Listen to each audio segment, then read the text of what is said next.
रमज़ान शरीफ़ जो भलारो महीनो शुरू थींदे ई कराची में आम वाहिपे जे शयुनि जे इस्तेमाल वारी शयुनि जा अघ चोट चढ़ी विया आहिनि। उन हवाले सां वधीक तफ़सील ॿुधाए रहियो आहे कराची मां यूनुस चांडियो।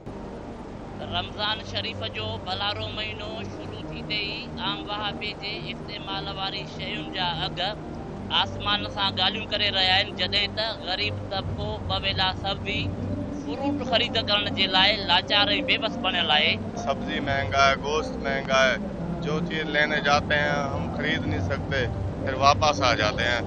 हम हुकूमत के साथ ये मुतालबा है ये महंगाई ख़त्म करे। कोई रूल्स रेगुलेशन नहीं है, कोई उनके ऊपर हुकूमत नाम की चीज़ नहीं है कि उनसे लिए रेट लिस्ट मुकर्रर करे और उनको पाबंद करें कि आप लोग ये चीज़ें इन रेटों तक यानी महदूद करें और इससे ऊपर न बेचें। सब्जियाँ दालें हर चीज़ जो है वो आसमान तक पहुंच जाती है। इसी तरह गैस बिजली के मसाइल हैं, 16-16 घंटे बिजली की लोड शेडिंग है। सब्जी है, दाल है, कोई चीज़ है, गोश्त लेने जाओ 1800 दिहाड़ी कमाते हैं, आगे 600 रुपए किलो है टमाटर। रमज़ान का महीना है और इसमें जो है ना महंगाई हद से ज़्यादा हो गई और रमज़ान की वजह से भी महंगाई में कुछ पैकेज करे मुसलमान लोग हैं और इस महंगाई की वजह से हर मुसलमानों के लिए यानी रोज़े हैं, बच्चे हैं, घरों में औरतें हैं, इन पे जो है ना महंगाई के असर की वजह से हर बंदा परेशान है, कारोबार रोजगार भी नहीं है। कैमरामैन हसन चांडियो सां गॾु पीर यूनिस चांडियो, धरती टीवी न्यूज़ कराची।